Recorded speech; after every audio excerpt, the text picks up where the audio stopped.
Hello, everybody, and welcome to Heartlight Vedic Astrology. In today's talk, I was going to discuss the best time to start new leadership.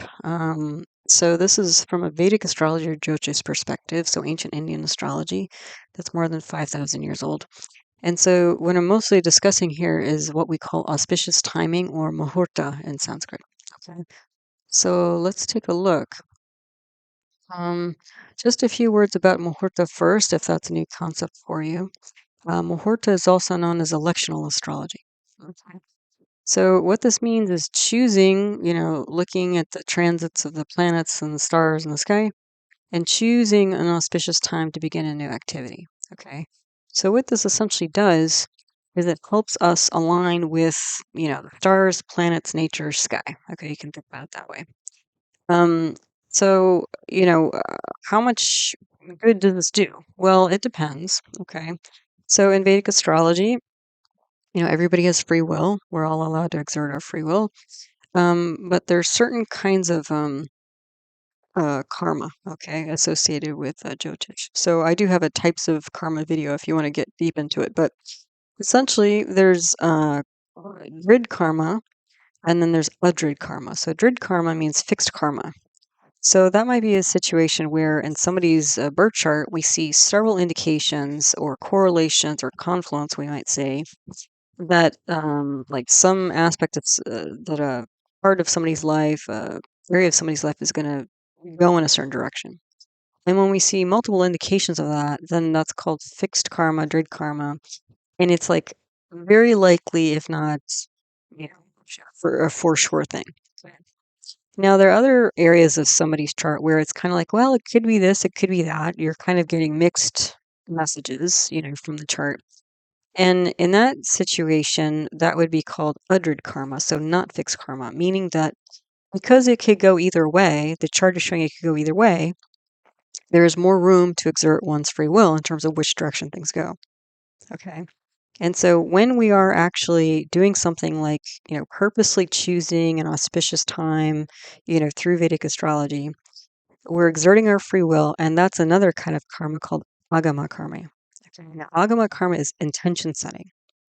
So just by having this thought, okay, I want to make, as much as I can, as possibly as I can, I want to create a positive outcome, in a certain direction of this aspect of my life, this area of my life.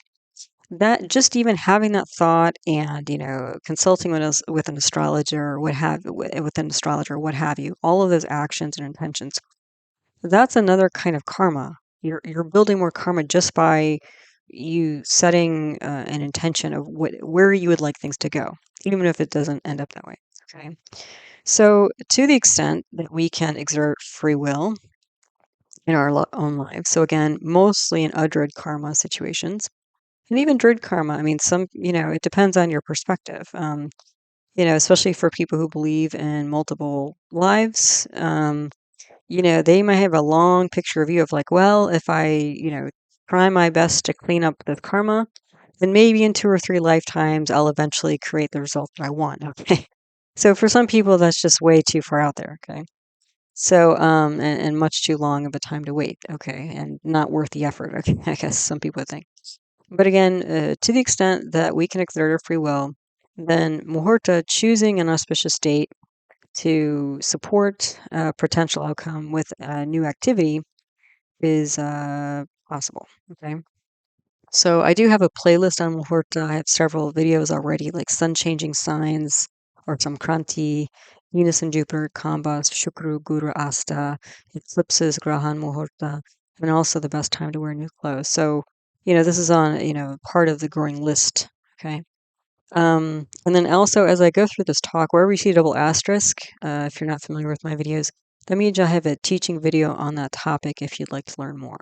Okay, so just keep that in mind as well. Okay, so, maybe I should just back up a little bit and say, why was I even thinking about this? Well, the reason why I'm thinking about it is because in the United States, this coming Monday, so in 3 days, we have a new president coming into leadership, and that's going to be the 20th of January, 2025. So, in the United States, the oath is taken. So the president is chosen every 4 years. Assuming we don't need something hasn't happened in between. And so, on the 20th of January, following the election, the new president will take an oath of office. Okay. They do not do it on if January 20th falls on a Sunday, then they do it on the 21st Monday. Okay. So I was just thinking, wondering as a Vedic astrologer, like, how does that work? Like how is that date, that particular date, going to affect, the next 4 years potentially? Okay. Now, so that was just on my mind. So I thought, well, let me take a look at it myself. Um, and the thing though too is that when we're thinking about something like, the president of a country, the United States or, whichever country you want to choose, there's several factors involved. So Muhurta is not the only one. Okay. Usually when we're trying to figure out, the outcome of a certain event, we usually want to look at three things. So one is kala, which is time, which is where we would, potentially consider muhurta. So the timing, like where are the planets in the sky, that sort of thing. Okay. Then we would look at desha. Desha is like the field. Okay. So this could be like the country. If we're talking about maybe we're talking about like some corporate entity or some organization or institute or something like that. That would be the field because the field, that desha, the country, that field, that organization has its own karma. It was created at a certain date, and so it actually has its own birth chart. Okay. And then we would look at patra. So patra is the individual. Patra literally means leaf in Sanskrit. So there are three things we would look at, like the individual involved, like the leader, the field, so like the country, and then the time. Okay. So I also thought this is pretty interesting and also an opportunity because Donald Trump, this is his second time being president of the United States. So, because if we compared, like, I was thinking of maybe looking at the UK, but then it's like, if I'm looking at, King George the Sixth, and then I'm looking at Queen Elizabeth II, who reigned for I don't know how long, 50 something years, a long time. And then her son, King Charles, just recently in the last 2 years, was crowned, King of UK. You know, the timing is different. The field may be the same, but the thing is, when you have over, I think between the three of them, just three of them, you have 100-year span, and that means that even though they're in the, overlording the same country, that country is going to be in a different planetary period. Okay. Or several planetary periods. So the field is going to change quite a bit over the course of 100 years. And then the leaf, the individual, well, you got three different individuals who are bringing different, qualities, if we look at their birth chart. And also, like, they're also going through, like Queen Elizabeth II. I mean, how many different, planetary periods did she go through just in her one reign alone? Okay, so I was like, it's almost like comparing, apples and grapes and bananas, a whole fruit basket when you have that many variables. Okay. So I thought, well, Donald Trump, since the last time he was president wasn't that long ago, he took his first oath on January 20th, 2017, and now again in 2025. So what is that? Not even 10 years, right? Yeah, not even 10 years apart. So the field has not changed very much.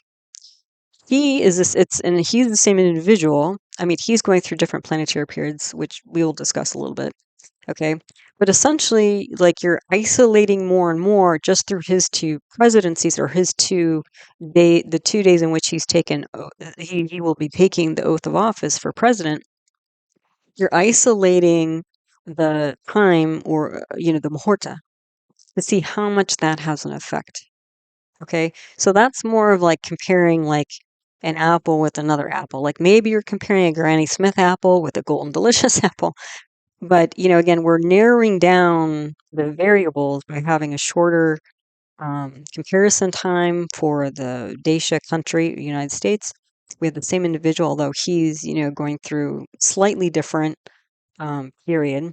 But actually, the United States is going through the same main planetary period, and Donald Trump is also going through his main planetary period. So that has not changed too much. Sub periods, yes, but not the main one. So then we can isolate more how much the time or the muhurta is going to potentially affect things. Okay, so this is more kind of like as much as you can be scientific. I guess I'm bringing back my, lab science days to this. And I will be talking about Donald Trump. So I know he's a very controversial figure. Some people love him, some people hate him. And this talk is not about politics. It's just more to look at the, way Muhurta is decided. Okay, look at the rules of that. See how the 2 days when he took oath match up with that. To see, whether, essentially what we're looking at is, will his second time around be potentially better or worse than the first? I mean, that's what we're looking at here, okay? So, okay, all that is like background and lead up to this. So there are 5 main considerations with choosing Muhurta, choosing an auspicious date, okay? So the main ones are choosing a nakshatra. This is a lunar mansion. So if you're not familiar, there are 27, 28 lunar mansions. Every night the moon goes through another one. So after 27 nights, you get a lunar month. Okay, and all the nakshatras have different energies associated with it. Then the second consideration is the vaar, the day, because each day has a different kind of energy as well.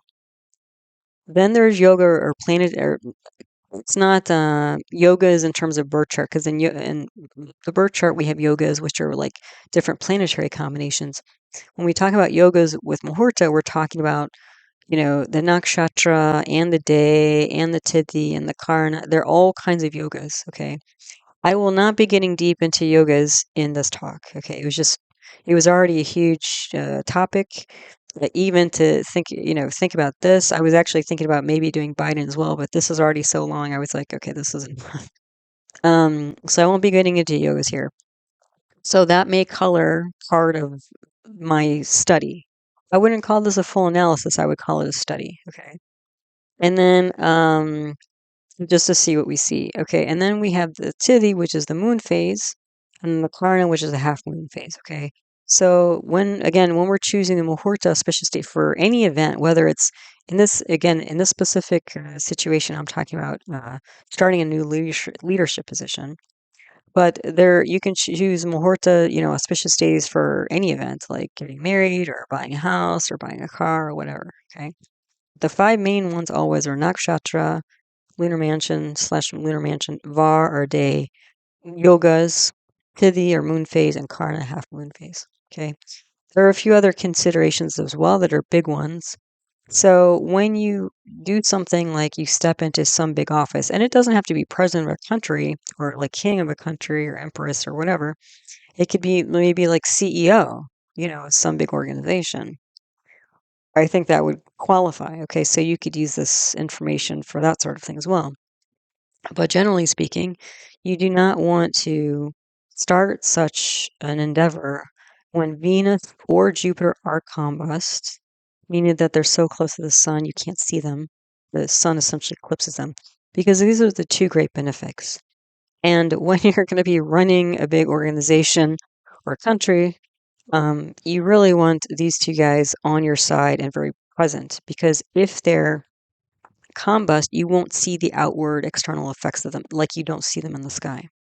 And we actually, last May of this year, was it this year? We had Venus and Jupiter both combust at the same time, and things really went haywire. Like we had all these students who were like protesting. I don't even remember what they were. They were protesting things in the Middle East, and then they were getting arrested, and they were vandalizing school property, and it was a whole standoff with the police and the board of directors. It was a whole big mess with students because there was no compassion. It was just like everybody just doing whatever. Okay. No, no law, no order, nothing. And so that was when Venus and Jupiter were combos, because Venus and Jupiter are the two diplomatic planets, the two compassionate planets, the two generous planets. So you definitely want those as much as possible in strong shape when you're starting a big leadership position. The other time that's not beneficial is during Amavasya or new moon, because the moon is essentially eclipsed, and the moon represents many things, including the mind, but also the public. And the moon is also, when it's full, is a benefic planet. When it's in a new moon, when in its new phase, it's not. It's a malefic planet. Okay, so basically, you want your benefic planets in their best tip-top shape for some big position like this. Okay, so let's go on. All right, so starting new leadership. Now we're getting into a little bit more of the details of this. So again, I'm calling this starting new leadership, but traditionally it means like a coronation or oath-taking ceremony of like a king, president, prime minister, the head honcho, basically, of major enterprise.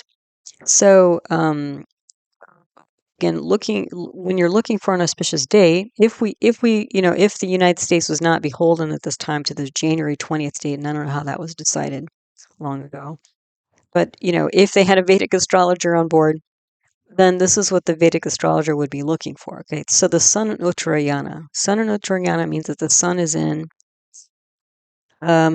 Capricorn to Gemini, except for Pisces. And we do actually have sun in Uttarayana. So that's a positive thing. Okay, and the sun will always be in Uttarayana during January 20th.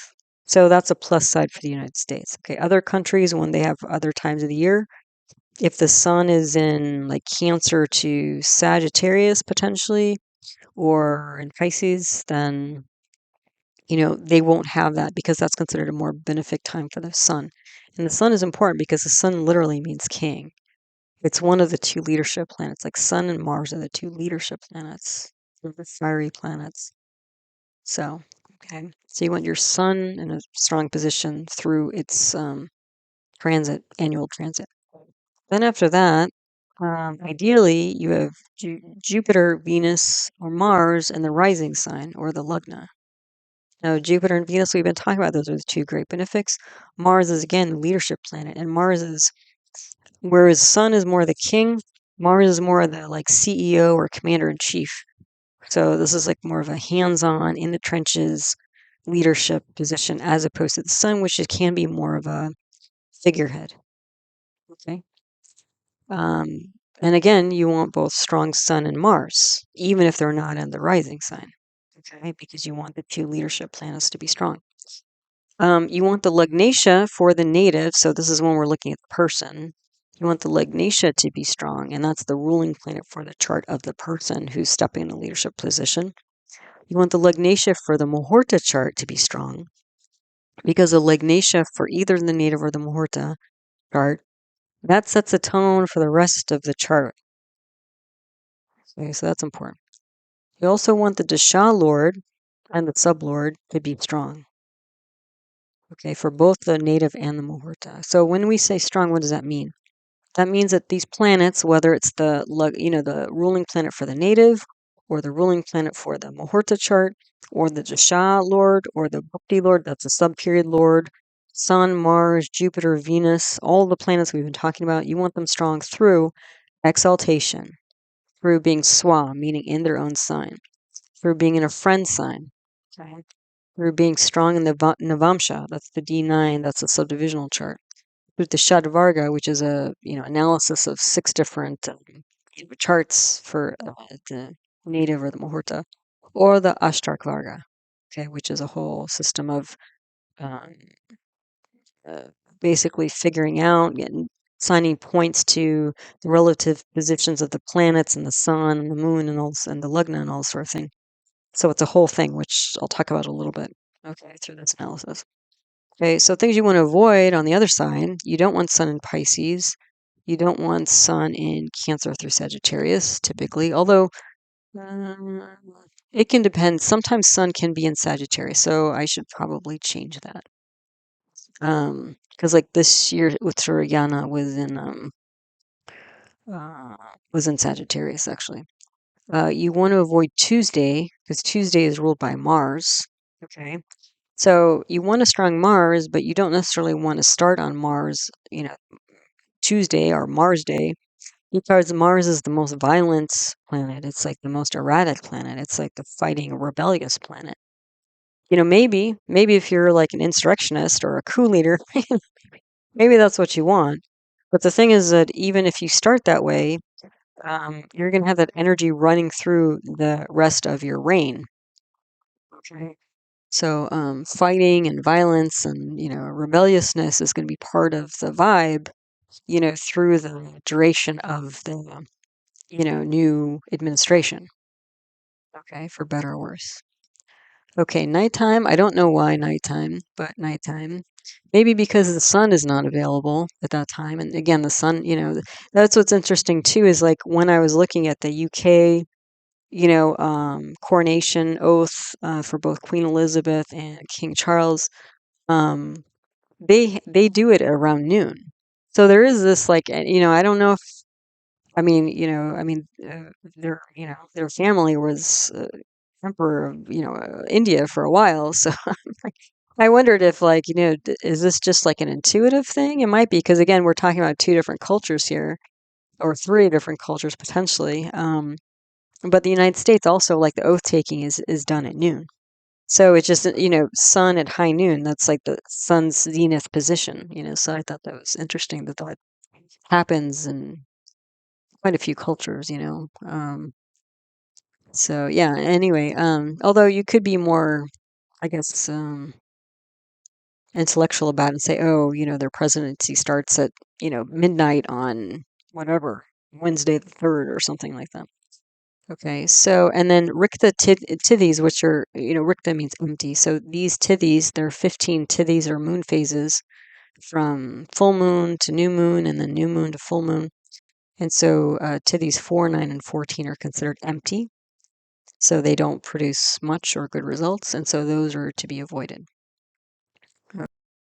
So more rules here. So now we're getting into nakshatras. Remember the 5 main things, right? The nakshatra, the vaar, the day, and then the other ones, the tithi, the karana, the yogas. Okay. So now we're talking about the nakshatras or lunar mansions. So this can be, usually it means the position of the moon or chandra and or the lagna or rising sign. Okay, those are the 2 main nakshatras we're assessing usually when we're doing Muhurta. So all of the sun nakshatras, which are a fixed energy, or stira dhruv energy. Okay, so this is where you want constancy. Okay, so the sun, because sun is always burning and sending out energy and heat. Okay, it doesn't waver, and that's what you want. Potentially. So the nakshatras associated with the sun or ruled by the sun are Uttara Falguni, Uttara Shada, Uttara Bhadrapada, and then Rohini. So the 3 Uttaras and Rohini. Okay. And then other possibilities are specifically within the moon nakshatras, because the moon is a movable, changeable energy. And usually that's not something you want, or if you want change, you want positive change. So the one moon nakshatra is Shravana. Shravana is associated with like storytelling and history making. So I've seen with people who have like sun in Shravana. So again, the sort of kingly or president planet in Shravana, these are people who like, somehow create some fantastic leadership story that kind of goes down in history. Okay. So I don't know if that's it, but just the, charts I've seen with sun in Shravana, that seems to be a big one. All the nakshatras associated with Jupiter. So the energy of Jupiter is short and dynamic, so it's going to be, but again, Jupiter is the great benefic. So Ashwini, Pusha, Hasta, and Abhijit. Okay. Then all the Venus nakshatra, because Venus has a gentle, friendly energy, Mridu, Maitra. Okay. So Mrigashirsha, Chitra, Anurad, and Revati. Okay. And then the only one that's in what's considered a little bit of a malefic, nakshatra planet is under the Saturn influence is Jesta. Okay. So Jesta, I think the reason Jesta is here because Jesta is a protection energy. So if you're stepping into leadership as like a protector, protecting the organization rather than trying to, you know, derail it from its previous, administration or whatever, then this might be the energy that you're looking for. Okay. So, then I have down here like Sun is a royal stable energy, Shravanas history, Jupiter, and Venus are benefics, and then we have Jesta as protection. So that may be, I don't know why exactly these were chosen, but I can see some logic here, okay, as to why they might have been chosen. Okay, so we've got more rules here. So VAR, the best days to start a leadership position, new leadership position, Sunday, Monday, Thursday, Friday. So again, Sunday, that constant energy, Moon, public, changeable. Thursday is Jupiter day, and Friday is Venus day. So the two great benefics. Yeah. So as far as the lugna is concerned, the rising sign, it's preferable to have a Shirshadaya Rashi, which means a constellation that's head rising. Okay. And those constellations are Gemini, Leo, Virgo, Libra, Scorpio, and Aquarius. So these constellations, when they rise up in the horizon in the east, they're like Gemini is a couple, and their heads come up first rather than their legs or something, their feet. Okay, so all the constellations where the head comes up first over the horizon are considered Shirshodaya and auspicious. And then what that means is they bring out, when there are benefic planets in that constellation, then it brings out even more benefic energy. And then the opposite is true. So the other six Rashis, well, one's a kind of a dual. So the other five of them, and then Pisces is kind of a dual one. But five of them are feet rising first, and those are considered inauspicious. And so when you have malefic planets in those Rashis or constellations, more of the malevolent energy of malefic planets will come through. Okay, so this is like a nuance type thing. Okay, so what is it? The lugna.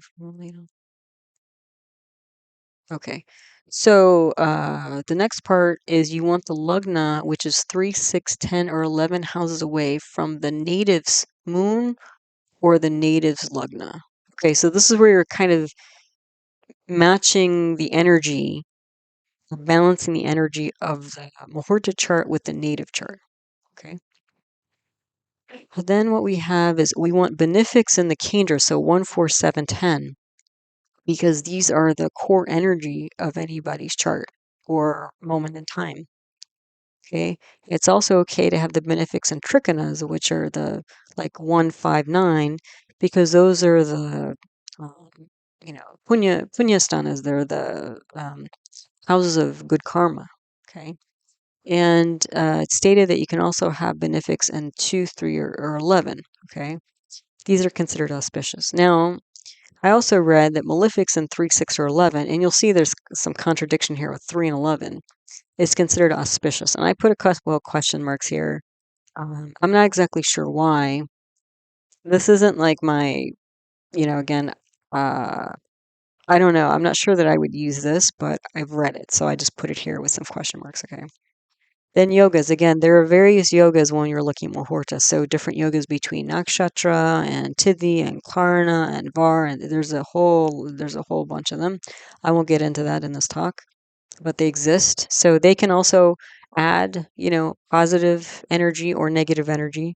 Most of the ones I've seen, I think, tend to be more on the negative side. So, but then there's the tithi or moon phase. So again, avoiding rikta or empty tithis, that's 4, 9, or 14. Also the new moon or amavasya.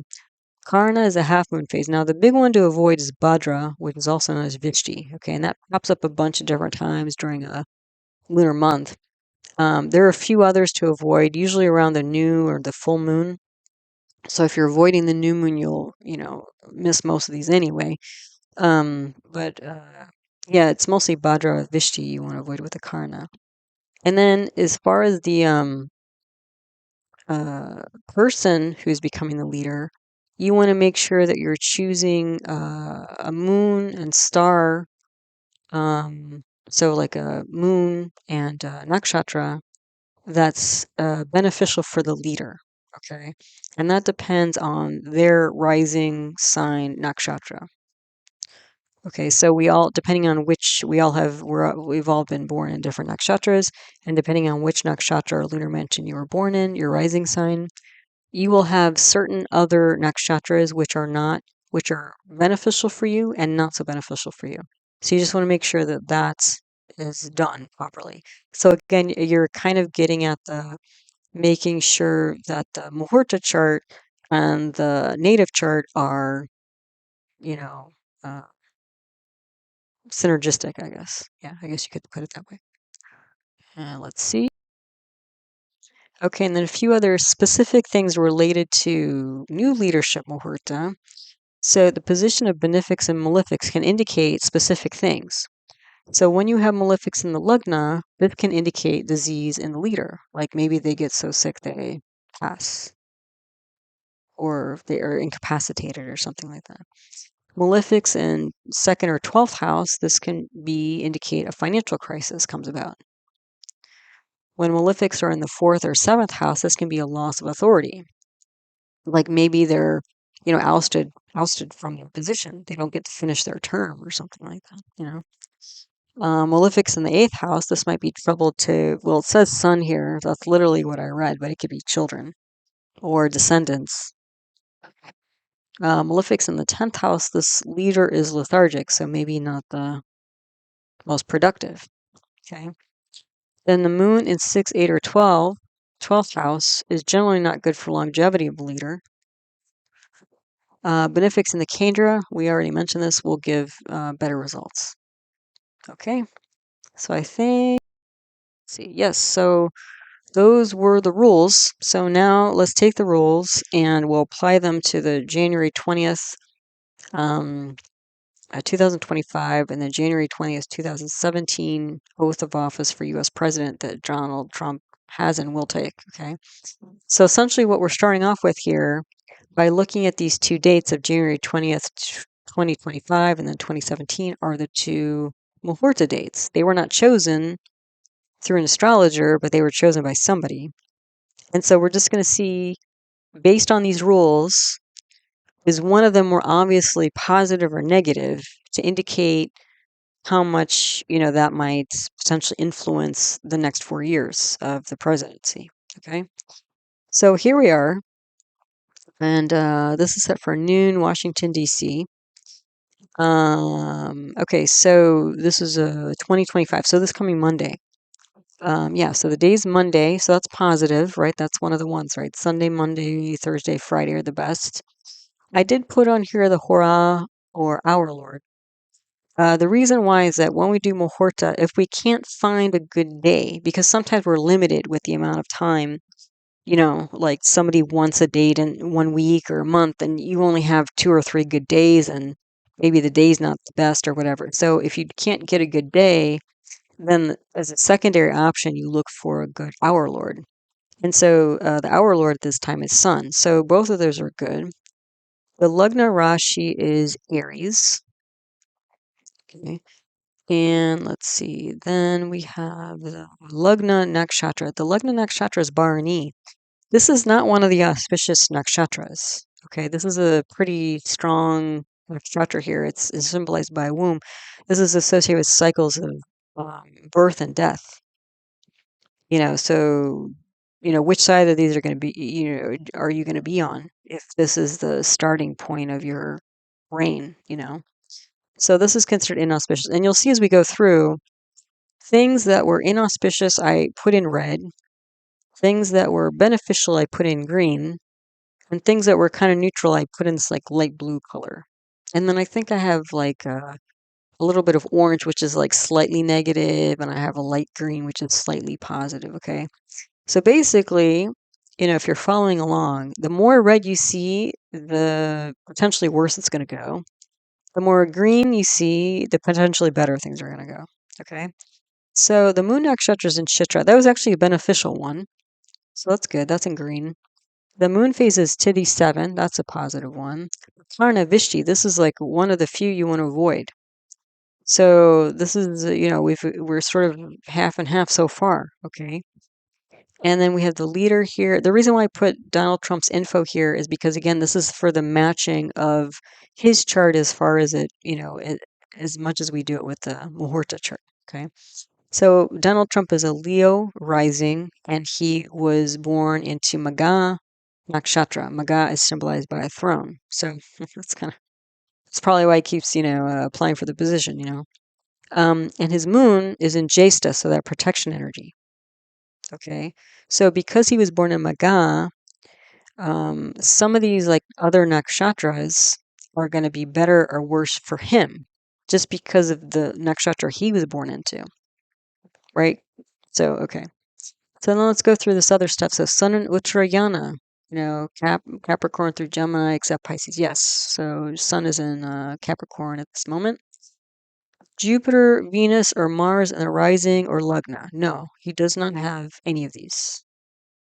Okay, so that's considered inauspicious. Strong Sun. Well, the Sun is an ordinary condition. It's not in a particularly strong or negative house or position for the Sun, so I would say it's ordinary. However, you do have Mars aspecting the Sun. And Mars, unfortunately, I think Mars is the big down point, a down energy point for this whole moment in time. Because Mars will keep coming up, because you can see Mars is the Lugnatia here. So, okay, maybe I should back up a little bit. So this is a North Indian style chart. That's what I use in my work. And to get to the rising sign, the diamond in the top in the middle is the rising sign. Okay, yes, is ascendant. Ascendant, rising sign, first house, lugna, those are all different names for the same thing. Now, that little one in the bottom corner of the rising sign or lugna it is the first house, but the one is not there because it's the first house. The one is there because that means that the first constellation of Aries is in the first house. So this is an Aries rising or Mesha lugna chart. Okay. Now, the ruling planet of ruling planet of Aries is Mars. Okay. Mars is in exaggerated condition. That's what we call it. Okay. There's a line under Mars. That means it's retrograde.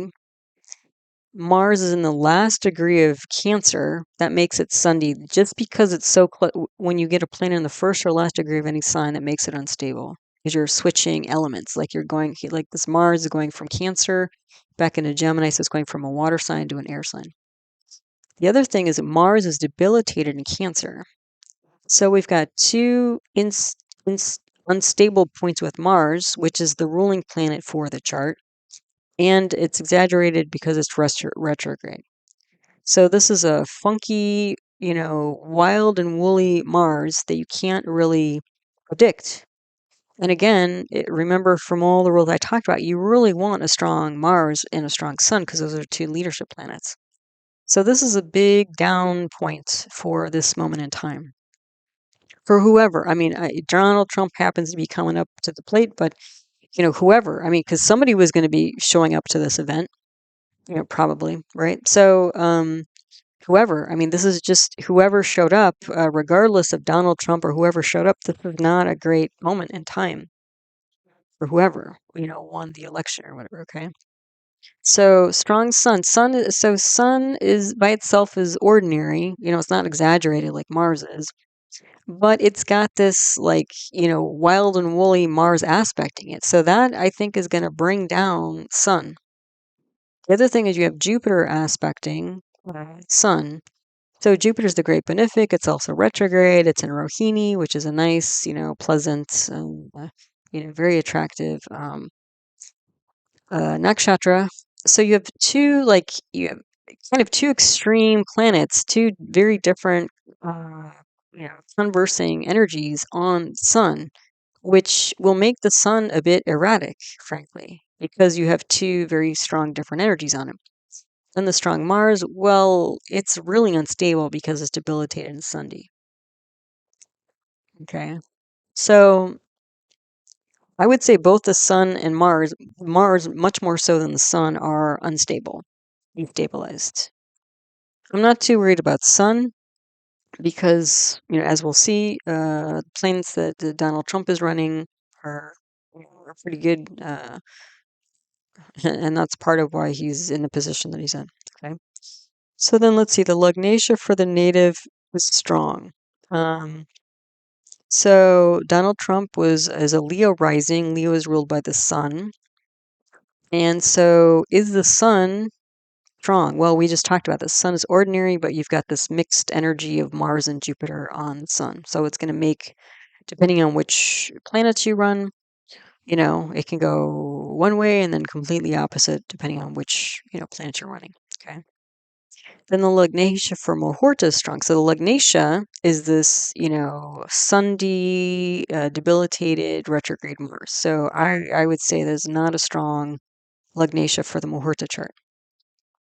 Then the Dasha Lord is strong. Well, this is the Dasha Lord for this moment of time is Mars again.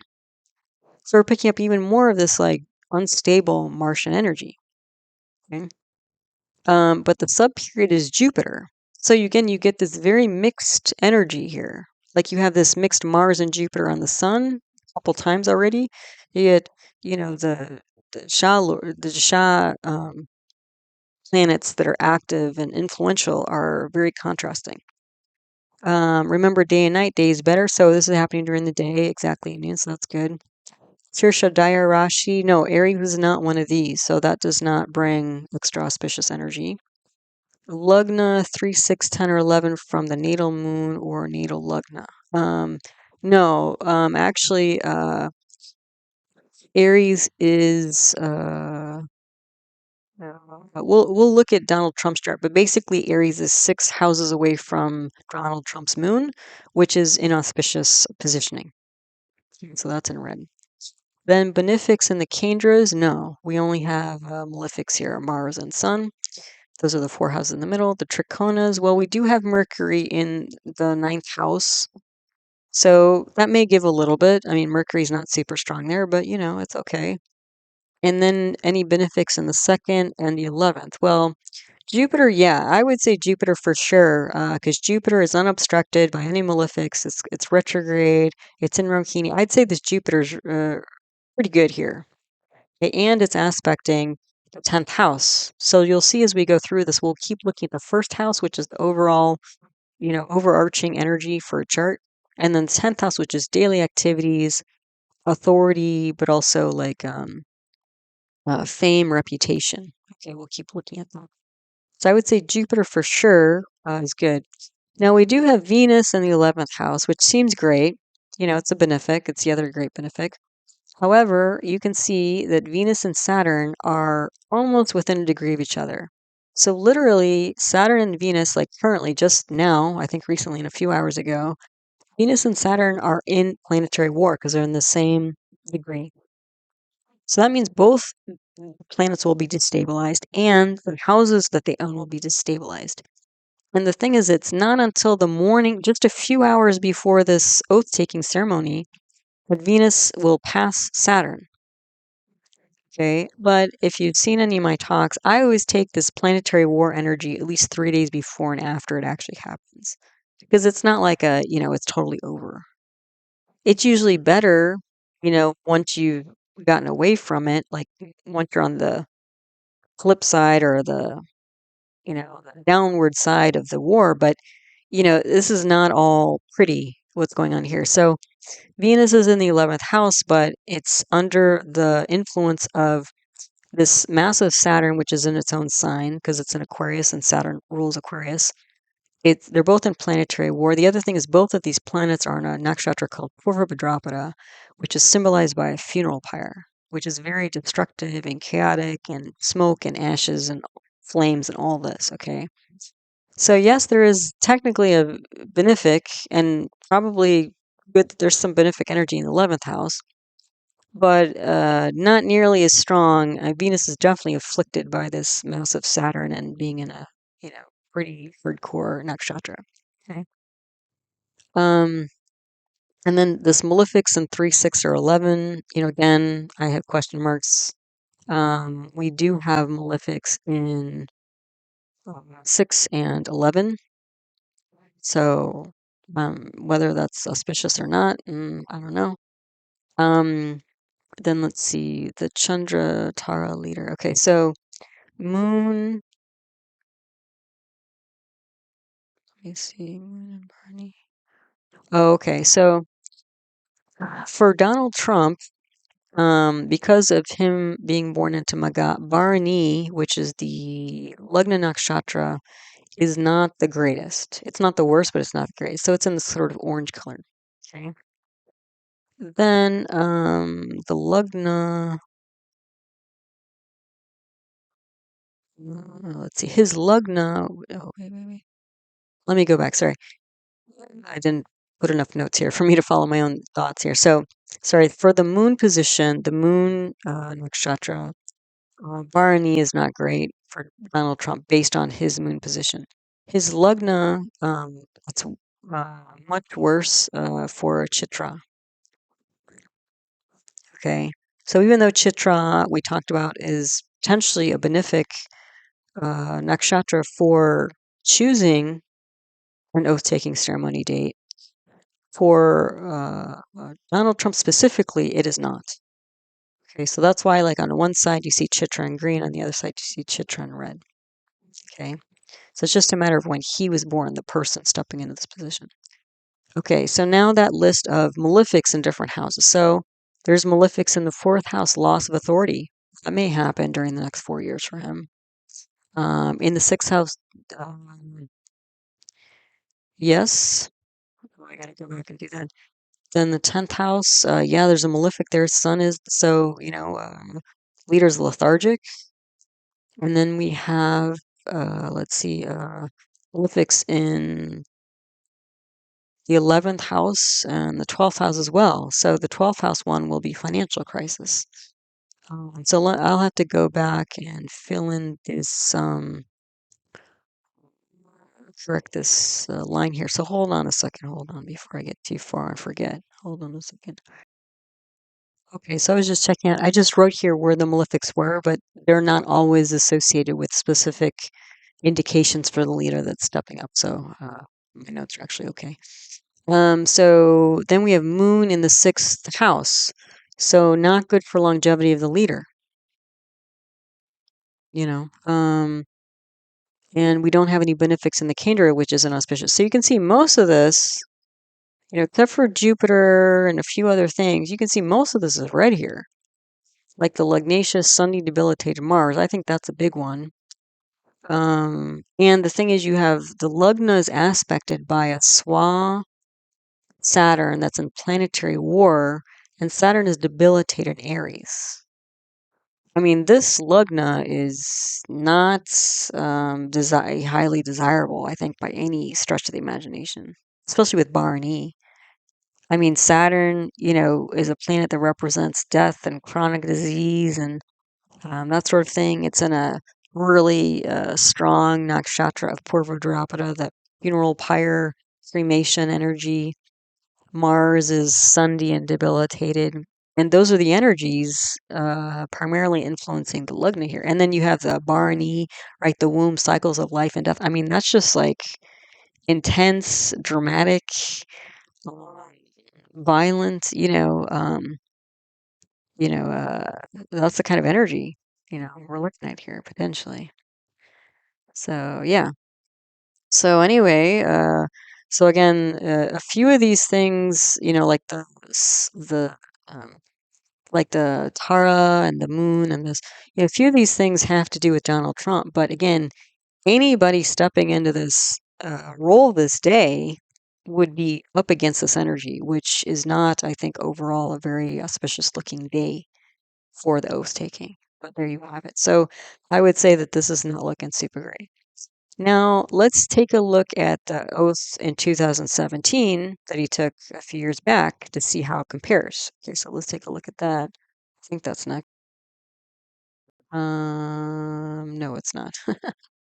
So it's not. Let's take a look at this first. Oh, I probably just wanted to finish up on the oath. Okay.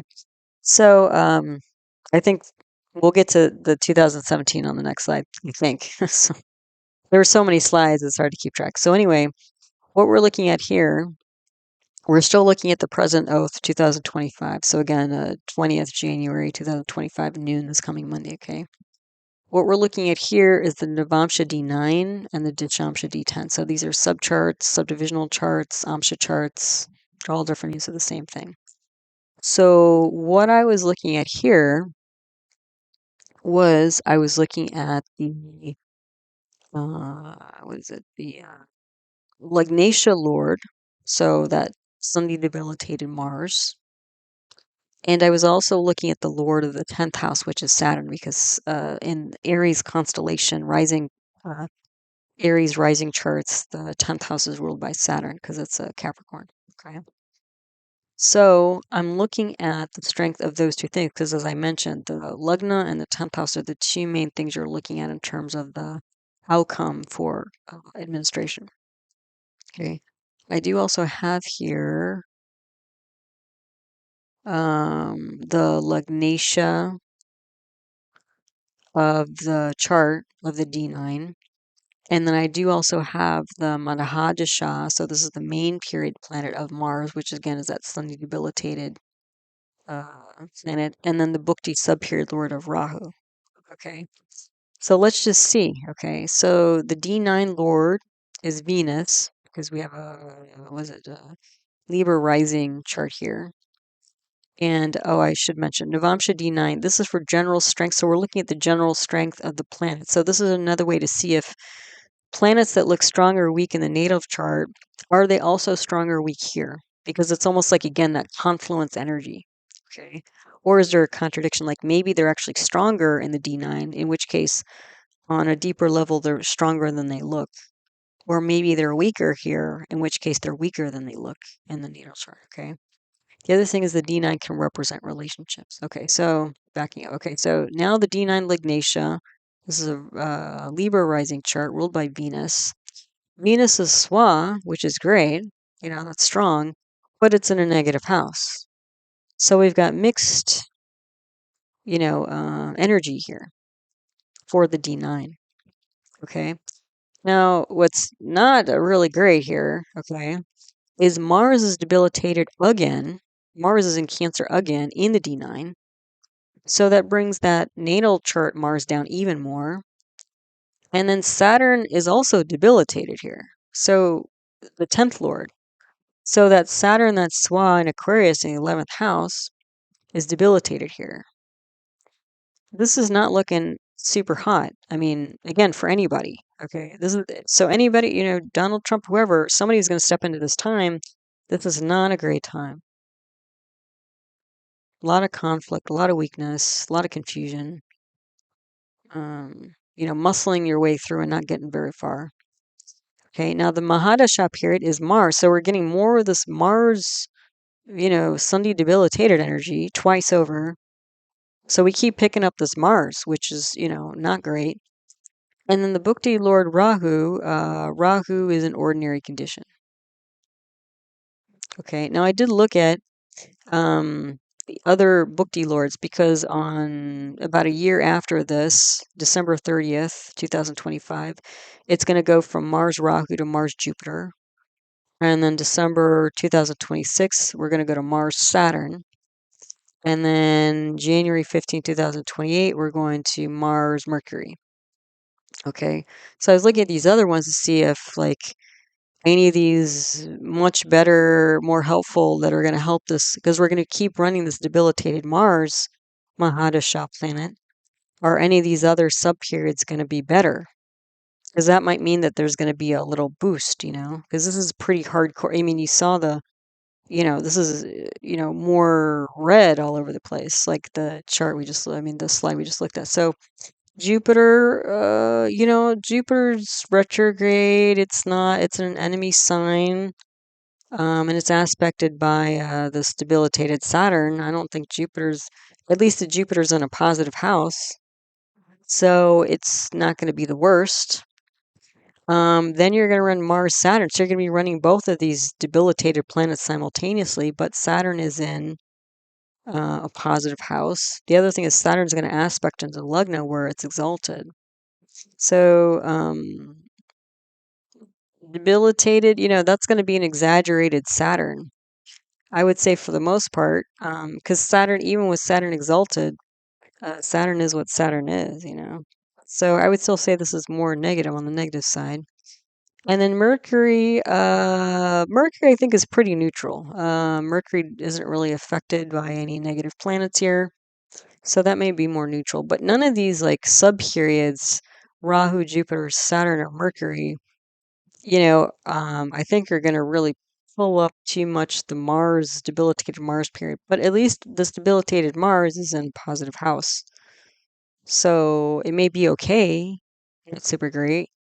But, there's still going to be a lot of ups and downs, and, it's going to be a roller coaster here.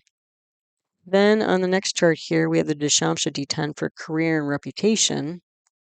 So this also is like a subchart we look at to see like the outcomes here. So we've got the D10 Lugnatia. Again, we have another Libra rising chart here. So Venus. Now this is looking worse. So in the D9, Venus was Swa in a negative house, and the D10, Venus debilitated in a negative house with Saturn on it, and you have Mars also aspecting. You have two malefic planets on a debilitated Venus. This is not looking great here for the whole chart, okay? The whole D10.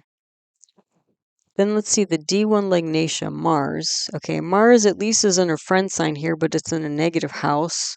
And you do have Saturn on it, so you have a malefic on there. But Mars is a little bit slightly, marginally better, maybe, in terms of condition, but it's a negative house. So just overall, this, is not giving a lot here. Okay. Then the D110, 10th lord, or 10th house lord is Saturn. So Saturn's in a friend sign, but it's in a negative house, and it's with the debilitated Venus, aspected by Mars. This Saturn's not going to give very much. I mean, these friend sign, it's like, okay, it's like there might be like, it won't be deep down in the trenches, but, not too far away either.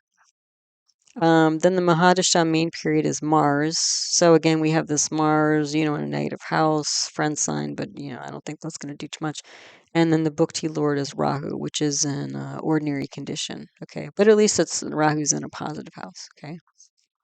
Then we have the Bhukti Lords. So then we're going to go from Mars Rahu to Mars Jupiter, and then Mars Saturn, Mars Mercury. So I looked at these other ones. So Jupiter is in an enemy sign. It's aspected by both Saturn and Mars. It's in a positive house, but you got these two malefics on it. That's going to bring it down. Then Saturn, we talked about negative house with a debilitated Venus. That's not great. Mercury, again, is kind of doing its own thing. It's in a friend sign, but it's not super strong. So you have a few little, giveaway points, but for the most part, you see most of this is like pretty negative. Negative houses and debilitated planets, not real strong. Not really, bringing up. Because remember, on one of the slides, we talked about like when we're looking for strength, how do we determine strength? Well, we look at the native chart or the Muhurta chart, but then another way to look at it is we look at like these subcharts to see if like maybe we're missing something, but we're not missing something. It's just more of the same, really strong energy in a negative direction. Okay, so now I think, oh no, we have more. Sorry, I keep talking about the 2017. It's coming. It will come. I've been working on this for a few days, so I guess I got lost in the weeds here, I guess. Okay, so here's another way of determining strength. Okay, so we have here the Sarvashtaka, I can never say this, Sarvashtaka Varga, I think that's how you say it. So this is the house strength. So this is where you're looking at the different planets and sun and lugna and all this kind of stuff to see the different relative positions, and then you assign points, and then the more points each house gets, stronger it is, okay? So when we're looking at oath of office, like a new leadership position, again, we're looking at the lugna, which is the first house, the 10th house or 10th bhava, 10b, and then the 11th bhava or 11th house, okay? So the lugna has 33 points. That's a medium high score. So that actually helps a little bit. I mean, that's better than what we've been seeing. Okay. Then the 10th house, though, is weak here. We only have 22 points. And we've been seeing, like the 10th house, like even in the, what is it, the D9, we had a debilitated Mars. So, yeah. Then the 11th house is fairly strong, 33, so medium high.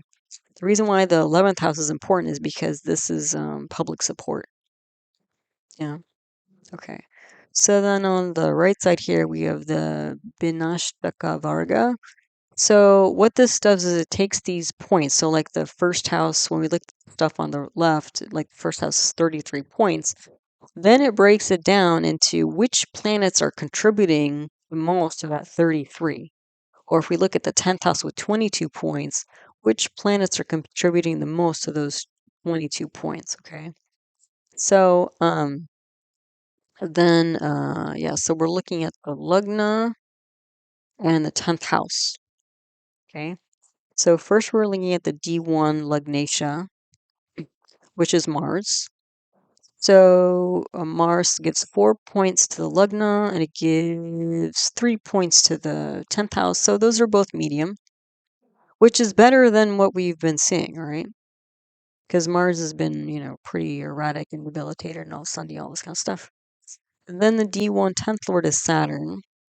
So in the Lugna, Saturn's contributing 5 points. That's pretty high, strong. And in the 10th house, it's giving 3. So like a medium score here. Then the Mahadasha, which is Mars, again, medium in terms of Mars' contribution to the Lugna in the 10th house. And then the Bhukti Lord is Rahu, and that's not measured. So we can't look at that. Then if we look at these Bhukti Lords, after Mars Rahu, again, we're going to run Mars Jupiter, Mars Saturn, Mars Mercury on these different dates, just to see if any of these are going to be stronger than what we're starting off with, okay? So Jupiter may give a little bit of strength because Jupiter contributed 5 points to the Lugna and then 6 points to the 10th house. So Jupiter's strong, and we were seeing in the native chart that Jupiter is unafflicted. So, it's in Rohini, retrograde in the second house. So the Jupiter might be a little bit of a stronger period. So the second year into this leadership, position. And after that, Saturn, again, we have a strong and medium. And then Mercury is actually strong and weak. So that's kind of both sides of the spectrum here. Okay, so the Lugna will be stronger, but the 10th house will be weaker with Mercury. Okay, so I'm not seeing this change too much of what we're seeing. I don't think it's overriding the first, so far, the analysis.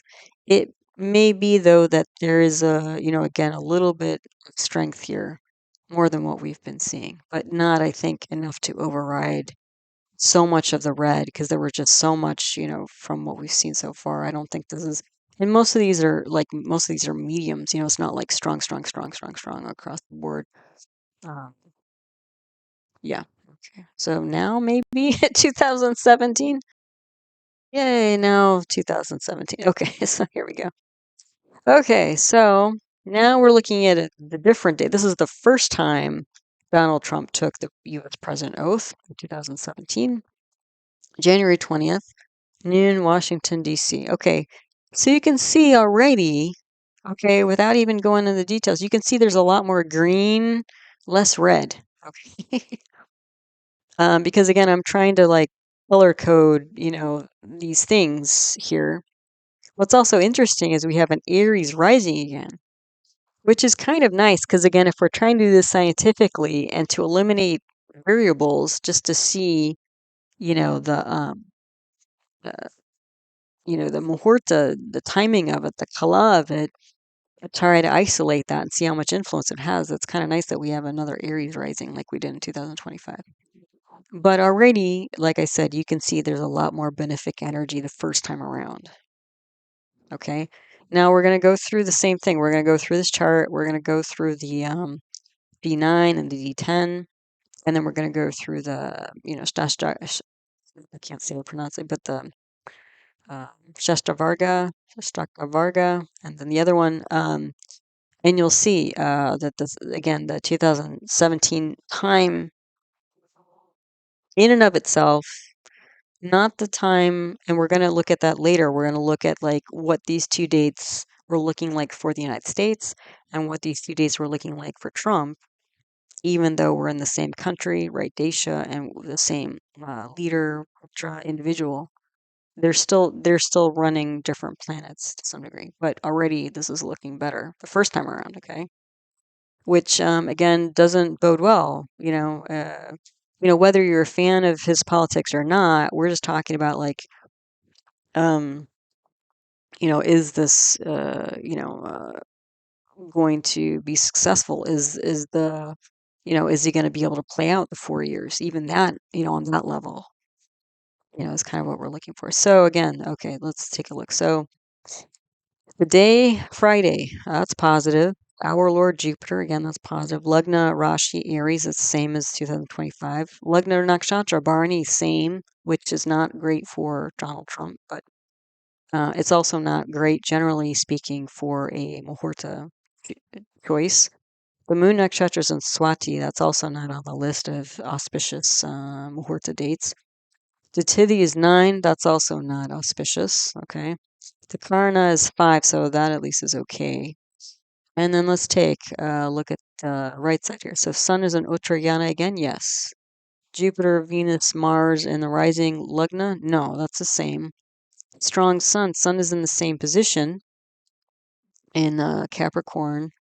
It's got a Jupiter on it again. And the other thing is you have Saturn on it. So Saturn is Swa in Capricorn, but Saturn is also Gandanta. You can see it's in the last degree of Scorpio here. This is, and it's coming, this energy is coming from the 8th house of chronic long-term problems. So, the Saturn on Sun is not great. Jupiter pulls it up a little bit, but Jupiter's debilitated here. But I would say that the Sun is really depleted by the Saturn. Strong Mars. Well, it's in a friend sign. Aspect its own house. Hold on. Oh, that's what it is. Okay, I didn't know what I meant by aspect. So Jupiter is the dispositor for the house. Mars is in Pisces, and Jupiter's aspecting its own sign. So that'll help. But Mars is Sunday again. It's in the 1st degree, so it's unstable, and it's in the 12th house. So you have a bit of mixed energy here. I do feel like this Jupiter, at least it's not debilitated. It is in a negative house, but you also have Jupiter, it's a dispositor with it.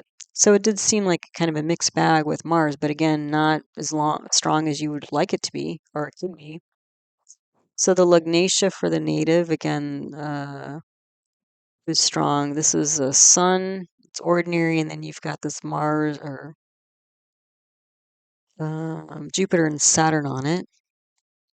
And then the Lugnatia for the Muhurta, strong. And it's aspected by its dispositor, but it's in the 12th house, not great. Then the Shah Lord, you have Rahu, and wait, Shah Lord. Hold on. Shah Lord strong.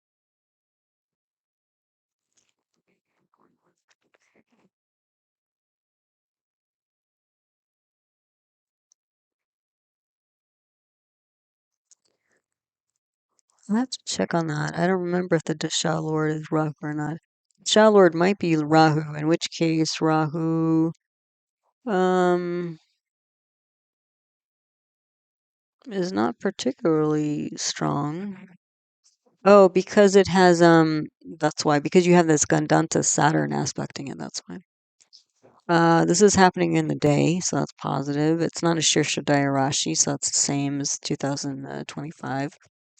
The Lugna 3, 6, 10, 11. Oh, so this is the kind of merging of Donald Trump's chart with this chart. So again, The moon position is 6 from the Muhurta chart, so that's not auspicious. No benefics in the calendars again. The moon's not strong enough to call it a benefic. We do have Mercury in the 9th house again. We do have Venus in the 11th house again, but Venus is with a malefic again. That's kind of funny that happened again. And then you have malefics in the 11th house. So,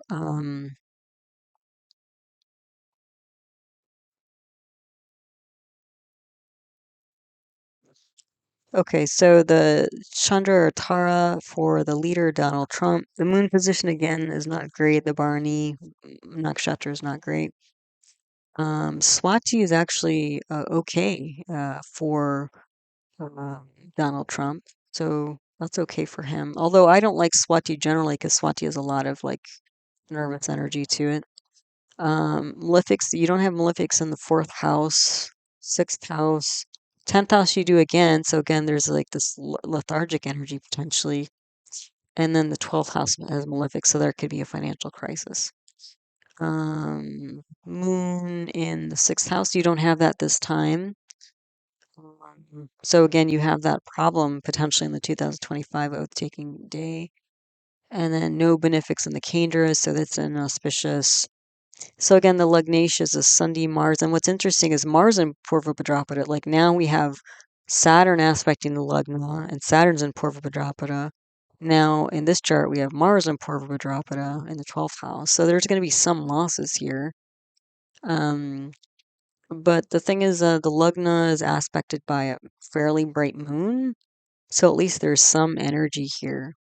So again, it's not looking to me like to be super great, but it's looking better than 2025. So again, if what we're doing is comparing the timing, the Muhurta of the 2017 oath with the 2025, this one's looking much better to me. Well, not much, but distinctly better. Okay, clearly better, but still not super great. Okay, so now we're going to take a look at the amsas or subzodiacs for this Muhurta of the President Oath, the U.S. President Oath 2017. So, first off, if we look at the Navamsha on the D9 on the left here. So again, this is general strength planets and relationships. First of all, the first thing I notice is that 6 out of 9 planets are negative houses. Okay, so more likely than not, whoever is stepping into the president or whoever stepped into the president role, it happened to be Donald Trump, for the most part, doesn't have a lot of opportunities potentially for good outcomes. However, if you look down below, beginning the Mahadasha, the main planetary period is Rahu, the subperiod or Bhukti is Ketu.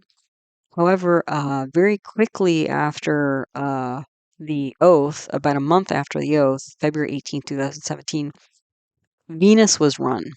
And look at Venus. Venus is amazingly strong. Venus is in its own sign, Swa, okay, in the 10th house. And Venus is a long period. So there's 3 years of running Venus. I mean, talk about lucky. So again, and it happened to be Donald Trump who again had this Muhurta.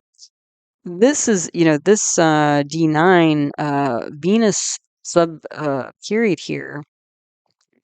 Um, very auspicious, very lucky. And got him through most of his presidency. Intact and well. I mean, this Venus is much stronger because it's with K2 in the 11th house, right? Yeah. So anyway, that's like an amazingly surprising D9 and a very lucky D9 that helped him considerably. Okay, so let's just go through though to be complete. So the D9, Lugnacia is Sun. It's in a friend sign. It's got Jupiter aspecting it. It's with Saturn, which is its soul enemy. So you have a mixed bag with Sun, and Sun is in a negative house. So Sun's not doing super great, okay, for an overall vibe of the D9. Then the D1 Lugnatia is Mars again. And look, Mars is debilitated in the 12th house. I mean, Mars is just killing it here. Um, so it's almost as Mars is actually worse off than it looked. So it's almost like the debilitated Mars in the 12th house in the D9 is almost like that debilitated Sunday Mars in the 4th house in the 2025 oath ceremony. Then the 10th Lord in the D1 is Saturn again. Saturn's in a neutral sign, but it's in a negative house with Jupiter and Sun. So again, a mixed bag. The Mahadasha, Rahu's with debilitated Mars. That's not super great. The Bhukti Lord is K2. K2 is aspected by Mercury and Mars, so a mixed bag. The main thing here, I think the main saving grace in this chart is this Venus.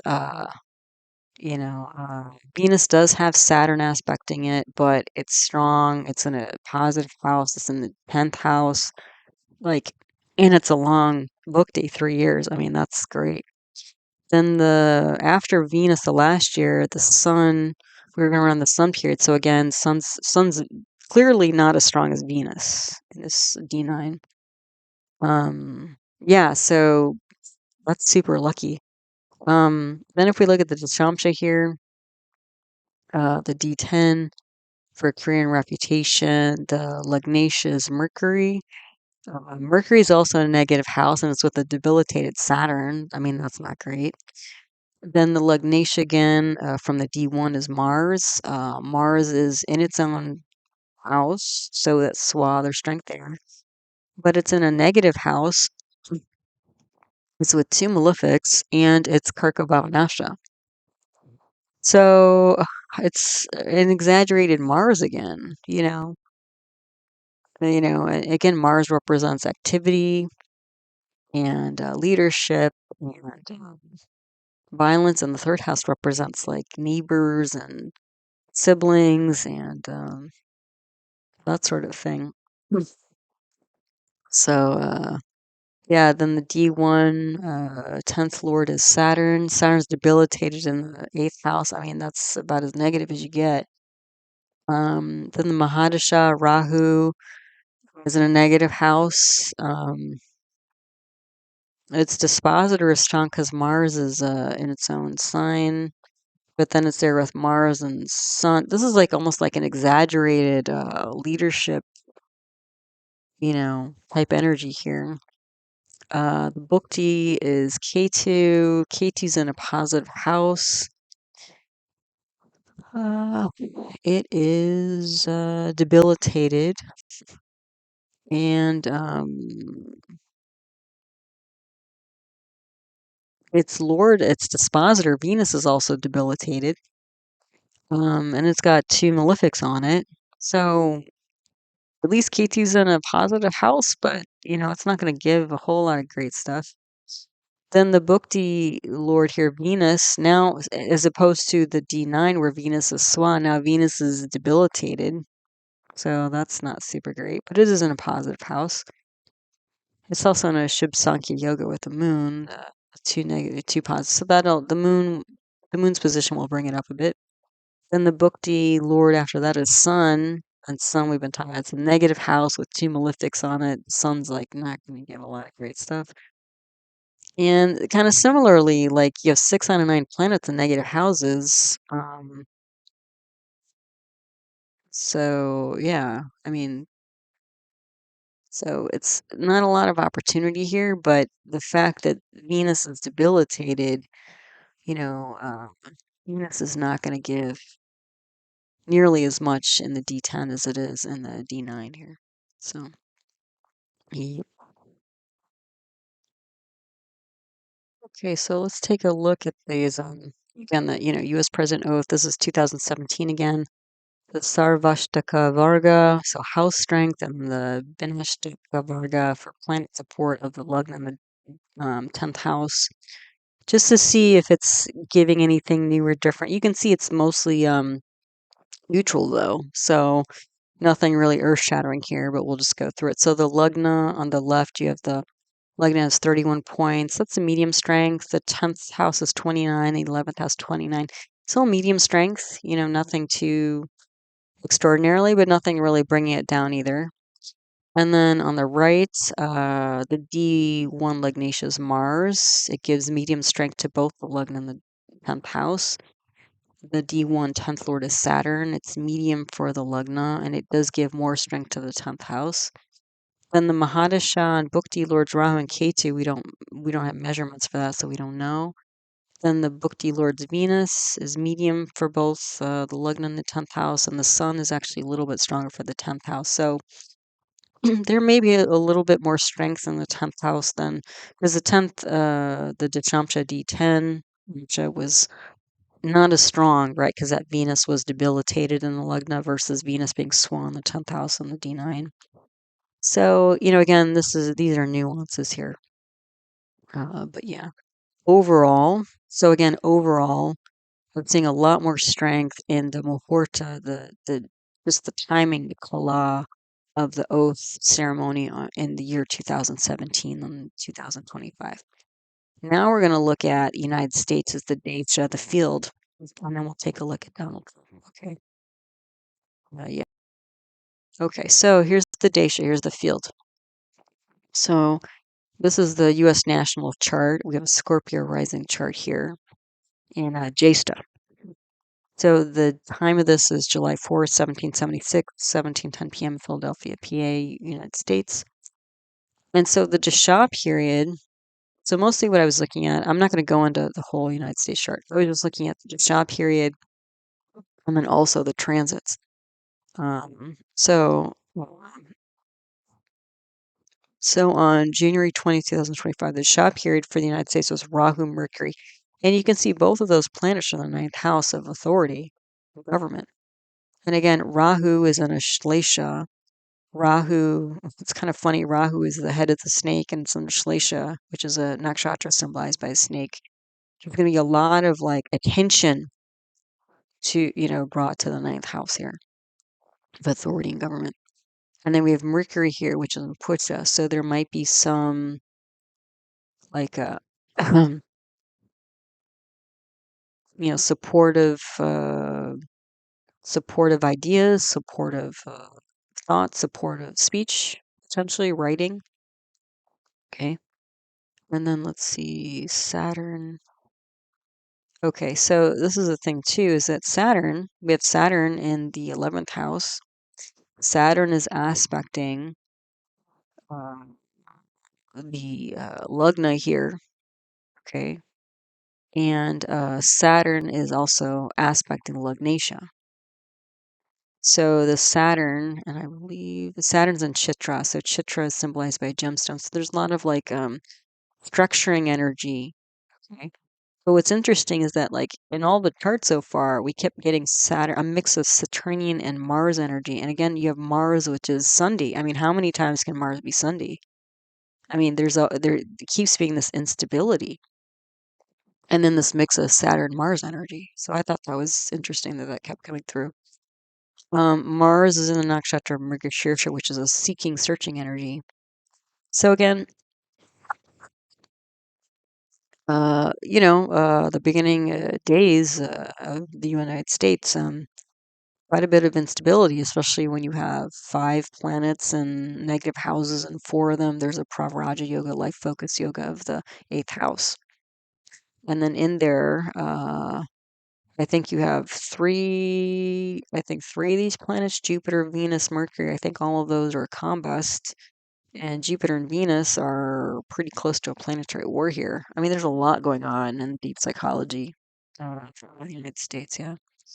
Anyway, that's the United States chart. But what was it looking like? What were the planet transits looking like on January 20, or will be looking like on January 20th to 2025, this coming Monday? Well, on the right here, this is the chart of the sky. I've oriented so that it's also a Scorpio Lugna. So we can see what, the transits are influencing the US national chart. And again, Saturn is aspecting the Lugna here. So there is a structural change, a pretty big structural change, because now Saturn is not in Chitra, which is building. It's like it's a destructive energy. So again, this isn't about timing. This is about the United States itself. If there was no oath taking ceremony, if there was no Donald Trump or whoever else stepping into position, just what is going on in the United States in and of itself, the field, right? So, so this massive Saturn is on the Lugna. It's also on the 10th house. So these are the two things we've been looking at. So not great. I mean, that's not highly desirable. Um, you do also have a retrograde Jupiter Rohini on the Lugna. So again, you have this mixed energy or ideas, like really strong negativity and really strong optimism. So this is like a huge, I don't know how you integrate them, right? Or it could be a roller coaster, depending on which planet you're running. Then here we go again. The Lugnatia is Mars, and Mars is Sundi again, debilitated Sundi Mars in Punarvasu, which is symbolized by a quiver of arrows. And that debilitated Sundi Mars is now in the 9th house of government authority. So, that doesn't, again, that's not a great position for the United States. The other thing is that in mid-May, Saturn, Jupiter, Rahu, and Ketu are all switching signs. So there's going to be a lot of shaking up here, okay? So Saturn will come off the Lugna. That'll probably be better because Saturn has been on this Lugna for 2.5 years. Jupiter will also come off the Lugna. So this exaggerated Saturn versus Jupiter energy on the Lugna is going to go away. Okay. But with I'm just seeing in general for the United States, regardless of the oaths and all this, this is a major time of instability. I would even say harshness, because again, Saturn and Venus in Purva Bhadrapada, Rahu's in Uttar Bhadrapada, Mars is in Purva Shada, Punarvasu.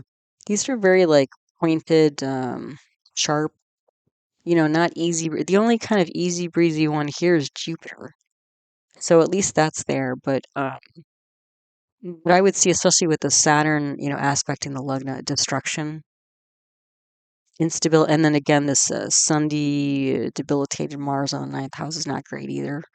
Government, leadership, country, like it's just as a field, not a great field to step into. You know, um, yeah, it's a bit of a mess, frankly.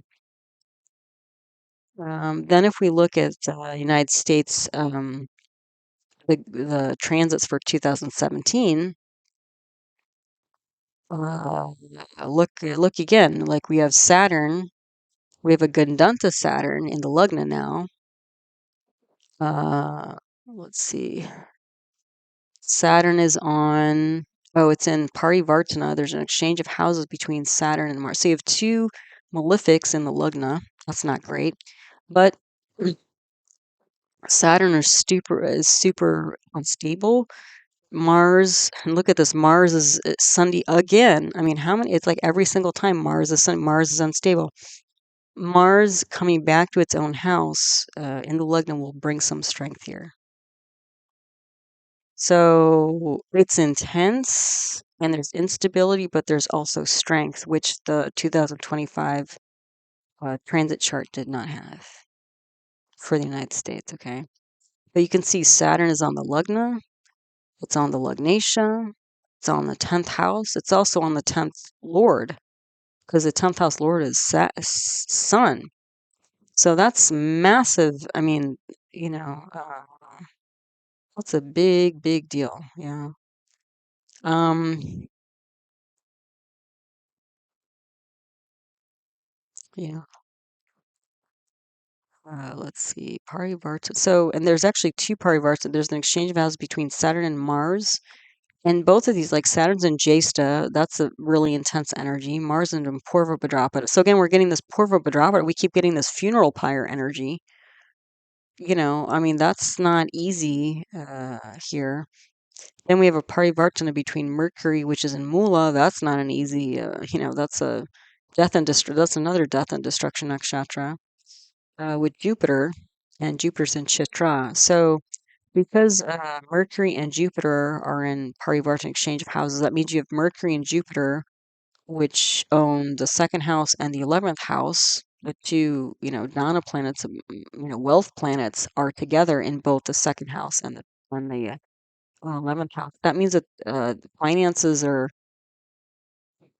going to be, how do I say, a major talking point. Speech and finance are two big things here. Okay. Yeah. And let's see what else.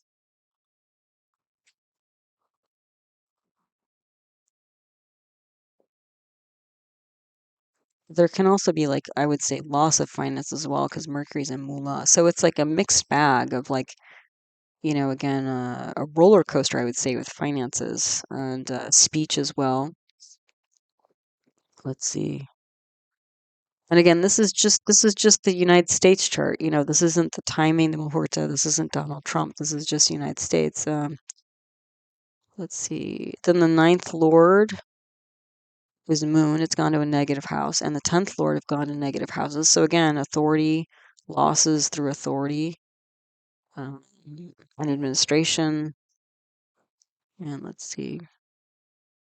Also, there's a sati here. So the Saturn is, in the sign after the moon. That could be a loss of a major support system. But, Saturn is just about to move out of here. So kind of like with the 2025 chart, the Saturn will be moving out of Aquarius and coming off the Lugna at the end of March. So we've got another couple months. So Saturn's coming off the Lugna. It's going to be a better time. The 2025 chart is a better time for the United States, regardless of the oath ceremony stuff. And this is a similar thing. And it's interesting that Donald Trump is stepping into um, a field where, in both situations, you have this massive Saturn, unstable Saturn coming off the lugna of the planet, of the country chart. So, in a way, it's kind of funny. We haven't looked at his chart yet, but it's kind of like no matter who stepped into this field on the 2017 or 2025, the United States chart is getting better. And so, kind of regardless of whoever is stepping in. And so it's kind of like whoever steps in is probably going to get credit for improving things when it's just the chart of the country. It's not the chart of the leader. So I thought that was kind of cute or sort of funny, ironic maybe. But you can see that also at this time, U.S. is a major time of instability, harshness, destruction. The thing too is, like, this is leading up to the pandemic as well. And, that all, came about during this, probably what, midway or so through the term. Yeah, because that would all started, what, in 2000, or maybe the last year or so. Yeah, so, yeah, so anyway, so that's the field, the data, the USA, like what was going on at this time. So you can see on both dates, again, things were getting better for the United States, but both intense as well.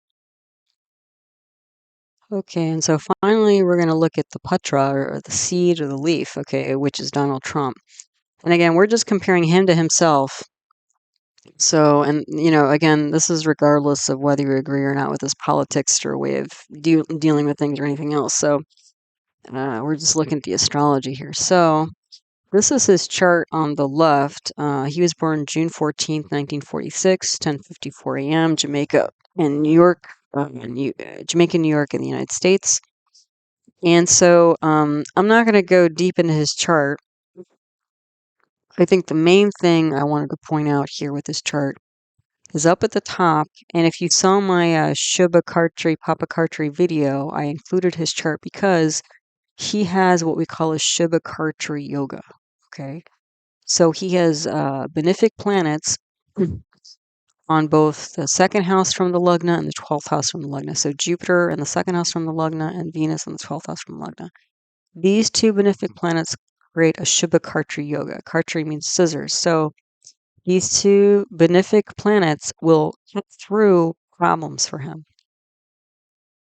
And you'll see that he was running Jupiter Mahadasha in both 2017 and now 2025. So that means that this Shubha Kartri scissors yoga is active for him and was active for him in both terms. The reason why I'm bringing that up is because as we go through, his charts and subcharts or whatever, I think this is the main reason why he's he's gotten into these positions and he's done as well as he has.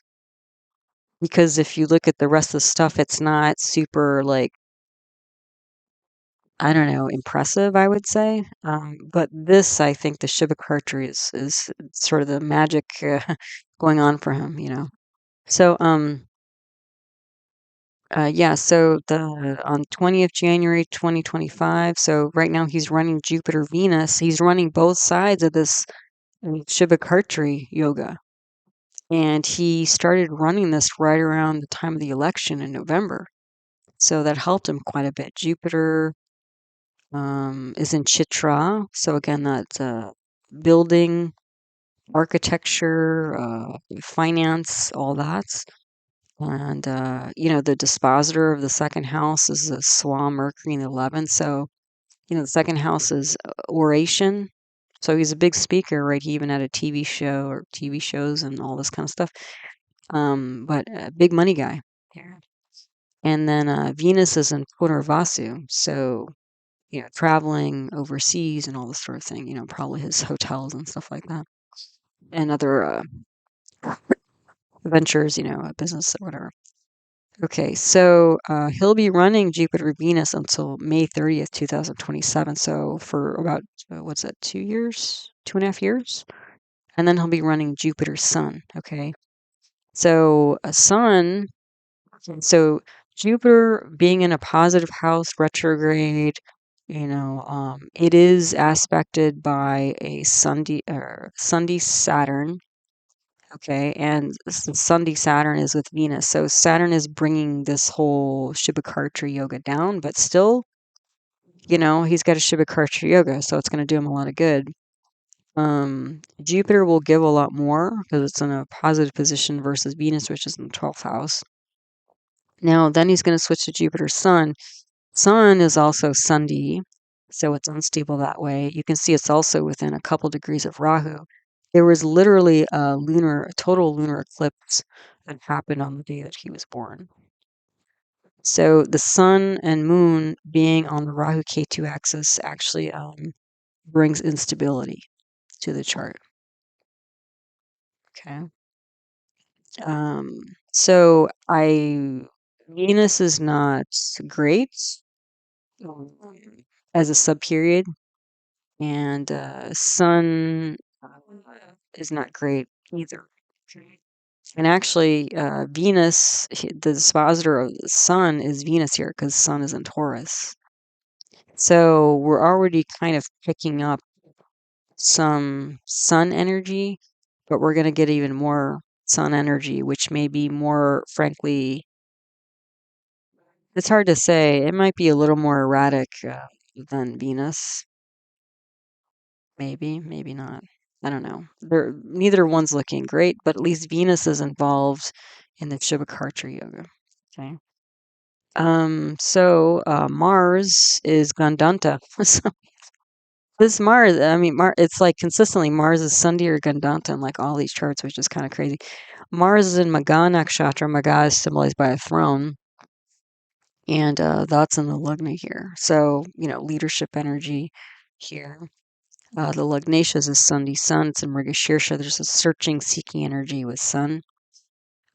Jupiter and Venus form the Shibakartra yoga I've been talking about. It's active. Both sides are active. And then there's a total lunar eclipse that affects both the Lugna and the 10th house because uh, the Lugnatia is sun. The sun's involved in that. The 10th lord is Venus. It's gone in the 12th house. And again, Venus and Saturn were in planetary war the day before he was born. So we have that Saturn-Venus war thing going on again. So that'll also destabilize Venus and Saturn, which means that this 10th house is going to be even more unstable. And again, the 10th house is daily activity, 9 to 5 work, reputation. Okay, so that's just him, a little bit about him. But let's look at the transits for 20th January 2025, this coming Monday. And this time, instead of orient to Scorpio for the USA chart, I'm orienting this transit chart to Leo for him. Okay. So right now, I mean, he's had a lot going on, like this Venus Saturn war in the 7th house of independent business and relationships. That's aspecting his lugna. And I believe because the Saturn's been in this position, for about 2.5 years, I'm sure it's been a drag on him. And this may also be why, like, there have been a couple of assassination attempts on him. Because Saturn has been in, like, Purva for a while, and the 7th house is a Marakasthana, so a house that can indicate death. And you have the main planet of, here indicating death, and nakshatra indicating death. So that's been pretty intense for him. Okay, but the thing is, Saturn is moving out of here in March, the end of March. So the Saturn is going to come off his lugna. That should ease things up for him a bit. Okay. You also have Jupiter is aspecting the 2nd house, so it's recreating the 2nd house energy for him. But Jupiter is also shifting pretty soon, like mid-May. Okay. And let's see, K2 is also shifting. So Rahu and K2 are shifting in May as well. So again, a lot of things changing for him. The other thing is once Saturn shifts into Pisces, that's going to be in his 8th house. That's going to bring 6th house issues like enemies and health issues, 7th house issues of like independent business and relationships, and also like finding one's path in life. That's all going to go into the 8th house of like long, chronic, deep problems.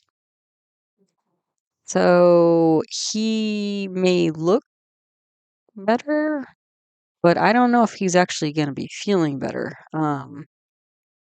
Is what I'm seeing here. So yeah, it may seem like there's some recovery because he's like, oh, he's in the position again, but I'm just seeing like difficulty with enemies and health, authority, government. Because the other thing is that for 2.5 years, Saturn is going to be in Pisces, and then at the end of his term, assuming he, makes it that far, Saturn's going to be debilitated in the 9th house of authority. I mean, that's pretty hardcore. I mean, it's Saturn's aspecting, the 9th house where it's debilitated now as it is. And Mars is, again, this Sunday debility. So this 9th house for him of authority and government is, and institutions is quite unstable. Okay. Now we're going to compare this to 2017. And it seems to me, like you can see for yourself on the next slide, that this transit chart is not as strong for him as 2017. So let's take a look at 2017. Okay, so again, on the right is the Donald Trump's chart. We talked about that. He's running different planets. He was running different planets in 2017. Instead of Jupiter, Venus, he was running double Jupiter. He had just started his Jupiter Mahadasha right about the time that he got elected. So he's been in Jupiter, again, the Shubha Kartri Jupiter, since basically his first run in office. And then in 2019, so he ran that Jupiter for a couple years, and then 2 years, about halfway through his term, he switched to Jupiter Saturn. And I think the Saturn, because clearly the Saturn is it's Sunday, it's in planetary war, it's in the 12th house. He lost support he started losing support, I think, halfway through his term. And that's probably why he wasn't reelected. Biden got elected and then he had to come back. Okay, now I have a transit chart for 2017. Again, it's oriented towards Leo, like his chart is. And you could see we have a Gandanta Saturn again. It's on the Lugna, it's on the 10th house. And the thing is, the first lord sun is in a constellation of Saturn, which is unstable. And Venus, the lord of the 10th house, is also in a constellation. It's in Aquarius. It's also in a constellation of Saturn. So basically, Saturn is influencing the Lugna, the 10th house, the first lord, and the 10th lord, either through aspect or being in their signs, them being in the Saturn signs. Okay, that's a lot of, negative energy. However, again, Saturn's just about to move out of here. It looks like in the next, day to maybe week at the most. Saturn's a slow moving planet. We also have Parivartana uh, between Mercury and Jupiter. Okay, so we have this, a lot of energy in the second house and fifth house. Fifth house is a stage, second house is finances and speaking. And that coincides a bit with, the United States charts, because United States chart, you had Jupiter and Mercury in the second house because of this exchange going on here. So again, focus on speech and finance, and Jupiter is recreated the natal position because you have Jupiter Virgo again, like his natal chart.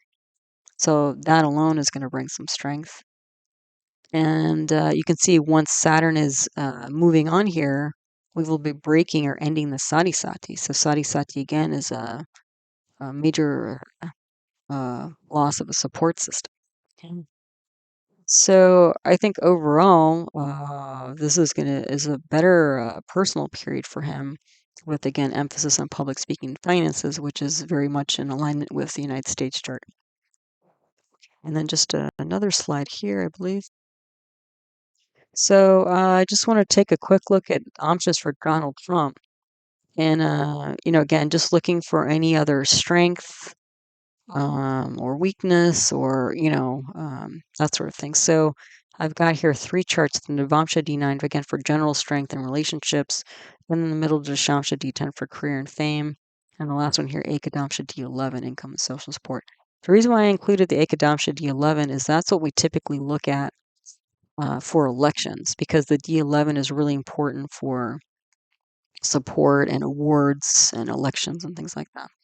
So again, just to remind you, in 2017, he was running Jupiter, and about halfway through, he was running Jupiter, Saturn. And then in 2025, he's starting off Jupiter, Venus, and he'll be in Venus for almost 3 years, and then he'll be running Jupiter, Sun. So I circled those planets just to see how strong or not they were.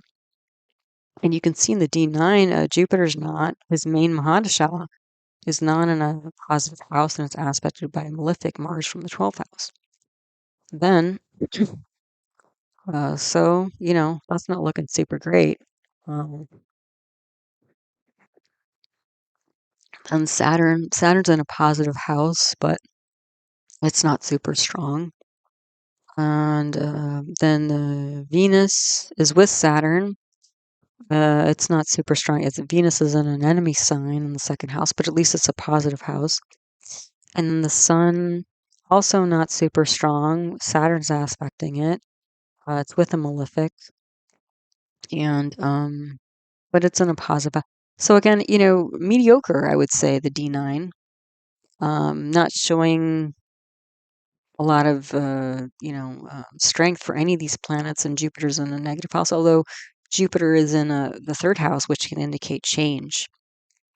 So yeah, so that's the D9. Then the Dashamsha is a little bit more, maybe convincing, um, but still not super great. I mean, I've seen much better D10s, and especially for somebody who became president twice. I mean, I was sort of looking for some major, you know, I don't know, I guess pop or bang or something. I did see it in the D4, which is like assets, which is not surprising given that he's a hotelier and he has all these multiple real estate companies and all these sorts of things that he does. Besides being president. So, okay, so the D10 Jupiter is in a positive house, but it's debilitated. I think one thing that saves it is Jupiter and Saturn are parivartana. So again, in 2017, he was running this parivartana between Jupiter and Saturn throughout his 4-year term. And I think that was pretty strong. Then now he's running Jupiter Venus. Venus is exalted, but it's a negative house. So that's going to give less good results. And then Sun is actually debilitated, although it's in a positive house. So again, I'm thinking the planets he's running this time around are not as strong for his D10.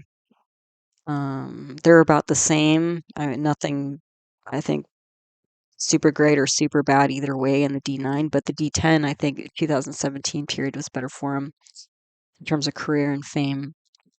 And then the Ekadamsha, Jupiter's in a positive house. It's in a friend sign, so that's nice. And he's running the Mahadasha. But then if we look at the sub period, Saturn is debilitated in a negative house.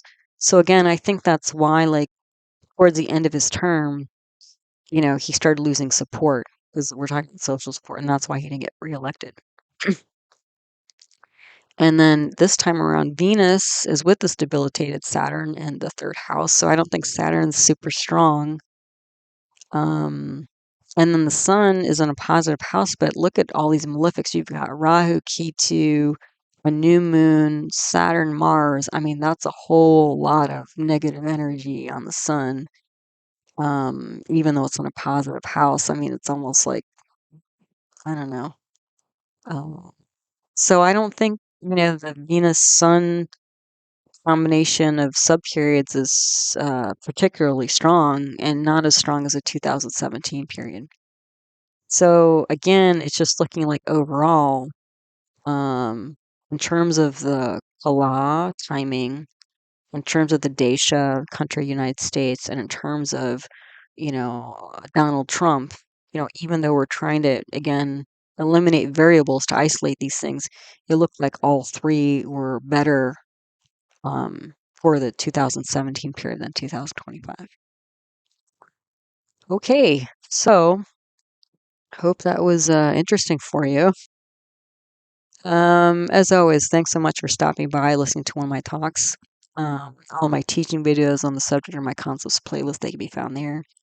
If you are interested in more famous charts to look at, if you like, excuse me, learn astrology that way, I have a video titled, excuse me, Birth Charts Archive List 2024, where I've listed all the famous charts I've analyzed on the channel and the videos you can find them in. And I plan on updating that in the spring, so there'll be a Birth Charts Archive List 2025 video coming out not too distant future. I do offer individual birth chart readings. If that's interesting to you, you can email heartlightastro@yahoo.com. I offer those live on Zoom, on Skype as recorded video, and also I do offer gift certificates if you want to give somebody a reading. I do have another YouTube channel on natural medicine, and there I talk about Ayurveda, traditional Indian medicine, yoga, as well as homeopathy and naturopathic medicine, so other paradigms of medicine. The name of that channel is Nature Source Care. So sorry, I'm running out of voice, I think, but I did want to thank everybody so much for your support of my work in the channel and all the different ways you do that, subscribing and liking and commenting and sending in donations, and all of it's very much appreciated. So thank you for all of it. And as always, I hope you found this talk helpful, useful, and interesting to you as you learn to navigate the energy cycles of your own life. All right, so until the next one, take good care. Namaste.